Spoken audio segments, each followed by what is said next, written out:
भी रिकॉर्ड तोड़ केस आने से अस्पताल भरने लगे हैं। ऐसे में तमाम अस्पतालों में आईसीयू बेड की संख्या बढ़ाई जा रही है। हमारे सहयोगी सौरभ गुप्ता पहुंचे केईएम अस्पताल के कोरोना वार्ड में।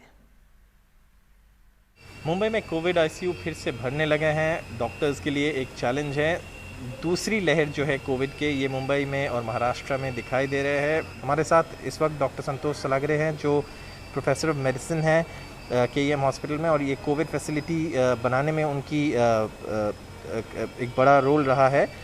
सर, दूसरी लहर में हम पिछले बार जब आए थे इस वार्ड में तो ठीक है, चैलेंजेस था, लोग थे, लेकिन इस बार क्या चैलेंज आपको दिखाई दे रहे हैं? क्या चैलेंज है इस बार? जिस रफ्तार से पेशेंट की संख्या बढ़ रही है, वो रफ्तार जो है वो रफ्तार एक चैलेंज है।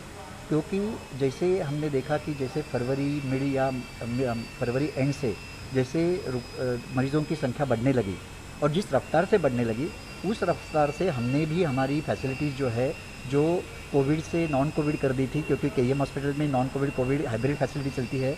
तो ये जो आईसीयू है वो 8 अगस्त से लगातार कार्यरत था। लेकिन अभी हमने क्या किया है कि जैसे मरीजों की संख्या बढ़ने लगी तो और एक 35 बेडेड का आईसीयू बना दिया है और कल तक हम और एक आईसीयू को एडिशन करेंगे।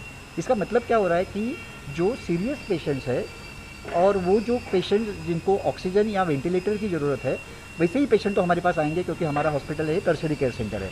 और उसके लिए तैयार होने के लिए हमारे पास सुविधाएँ है, हमारे पास एक्सपीरियंस है, हमारे पास टीम है, और हमारी टीम का मोरल जो है वो भी काफ़ी हद तक बढ़ा हुआ है। और इसके लिए जब भी हमने ये चैलेंज स्वीकृत किया और फैसिलिटी बढ़ाना चालू किया, तो पिछली जो कोविड 1 के हिसाब से कोविड 2 में फैसिलिटी क्रिएट करने को और फैसिलिटी रन करने को हमें आसान हो रहा है। लेकिन उसके बावजूद रुग्णों की जो सीरियस पेशेंट्स की जो संख्या है वो लगातार बढ़ती जा रही है, और इसके लिए हमें आईसीयू लगातार बढ़ाने पड़ रहे हैं, आईसीयू बेड्स ऐड करने पड़ रहे हैं।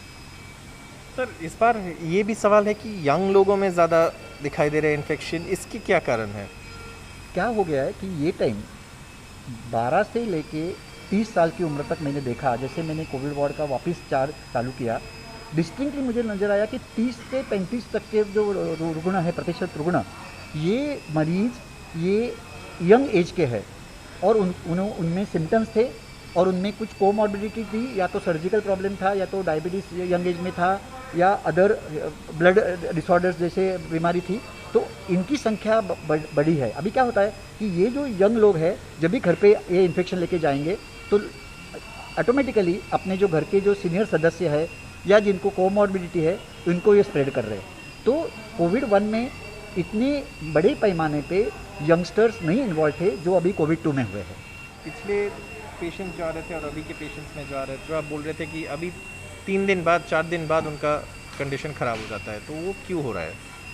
अभी जो कोविड 2 का जो मेन सिम्टम्स आ रहा है, वो जैसे कोई पेशेंट्स को फीवर आ रहा है, लेकिन सर्दी खांसी जुकाम जो कोविड 1 में था, या तो टेस्ट सेंसेशन जाना, स्मेल सेंसेशन जाना, उससे अलावा लूज मोशंस होना और जो ब्लड की अन्य घटक है उनका प्रमाण कमी होना और उसके वजह से जो प्रॉब्लम होते हैं, ये सब चीज़ें ज़्यादा दिख रही है।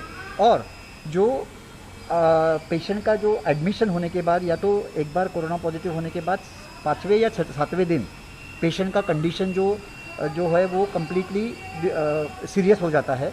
और ये जो है क्या होता है कि 2-3 दिन पेशेंट घर पे रहता है, अचानक से सीरियस होने के बाद पेशेंट यहाँ पे आ रहे, तो उसमें क्या हो रहा है कि क्रिटिकल स्टेज में पेशेंट हमारे पास आते हैं, तो बाद में उनके जो अपन साइटोकाइन स्ट्रॉन्ग जो बोलते हैं कि जो अलग अलग जो प्रक्रिया बॉडी में होती रहती है, और उसका जो रिएक्शन, कोविड का जो रिएक्शन बॉडी पे होता है, उसका असर एक ठराविक मर्यादा से ऊपर हो गया तो बाद में वो जानलेवा होता है। मुंबई के केईएम हॉस्पिटल के कोविड आईसीयू से कैमरा पर्सन संजय मंडल के साथ सौरभ गुप्ता, एनडीटीवी इंडिया।